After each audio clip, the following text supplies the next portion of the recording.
চমৰীয়া আৰু গৰৈমাৰী ব্লক কংগ্ৰেছ কমিটিৰ উদ্যোগত কালাতলীত কংগ্ৰেছ দলৰ প্ৰাক নিৰ্বাচনী সভা। আগন্তুক অসম বিধানসভা সমষ্টিৰ নিৰ্বাচনক কেন্দ্ৰ কৰি প্ৰাক নিৰ্বাচনী কুচকাৱাজ আৰম্ভ হৈছে চমৰীয়া সমষ্টিত।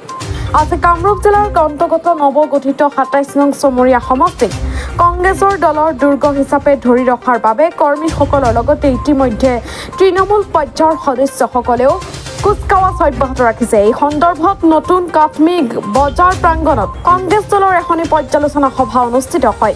সভাত প্ৰথমে অসমৰ জনপ্ৰিয় শিল্পী তথা সকলোৰে হাৰ্টথ্ৰব জুবিন গাৰ্গৰ ছবিত মাল্যৰ্পণ আৰু পুষ্পাঞ্জলি দি শ্ৰদ্ধাঞ্জলি অনুষ্ঠান অনুষ্ঠিত কৰাৰ পিছত ১ মিনিট মৌনতা অৱলম্বন কৰে। পিছত গৰৈমাৰী ব্লক কংগ্ৰেছ কমিটিৰ প্ৰাক্তন সভাপতি তথা জ্যেষ্ঠ কংগ্ৰেছী শামছুল হকৰ পৌৰোহিত্যত অনুষ্ঠিত সভাত এইবেলি চমৰীয়া সমষ্টিত স্থানীয় প্ৰাৰ্থীৰ অগ্ৰাধিকাৰ দিবলৈ হাইকমাণ্ডক আহ্বান জনায় আৰু দীৰ্ঘদিন ধৰি সমষ্টিটো সৰ্বদিশতে বঞ্চিত হৈ থকা স্থানীয় উপযুক্ত প্ৰাৰ্থীক কংগ্ৰেছ দলৰ টিকট দিয়াৰ পোষকতা কৰে।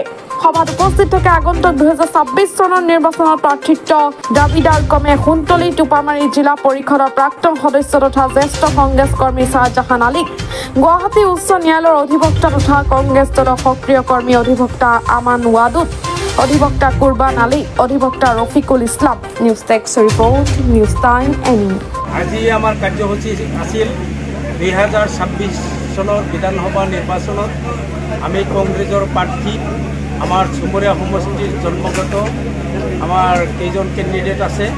আমি এটাই আজি এৱাৰনেছ কৰাৰ কাৰণে আমি আজি সভাখন মাতিছিলোঁ। আজি আপোনালোকে জানে আজিৰ সভাত কিমান মানুহ হৈছে আপোনালোকে জানিবলৈ পাইছে।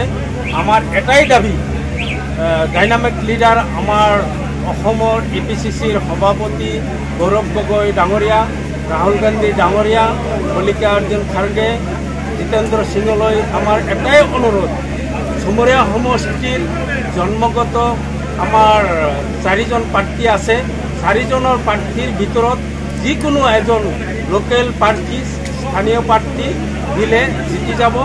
আৰু এই অঞ্চলৰ আজিৰ সভাত সৰ্বসন্মতিক্ৰমে ইমান প্ৰায় ২০০০-৩০০০ মানুহ হৈছে।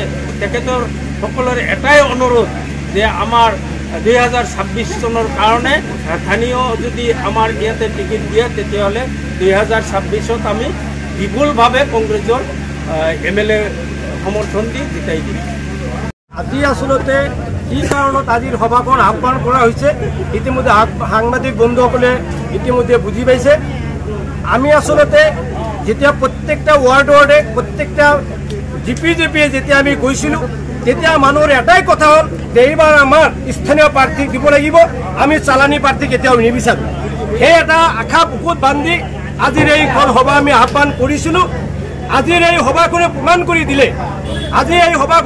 কৰি দিলে যে প্ৰত্যেকজন মানুহৰ এটা কথা, তেওঁলোকে প্ৰত্যেকটা মানুহে আজি স্বতঃস্ফূৰ্তভাৱে ওলাই আহিছে। তেওঁলোকে এটা আশাৰ উদ্দেশ্য লৈ এই সভাখনত উপস্থিত হৈছে।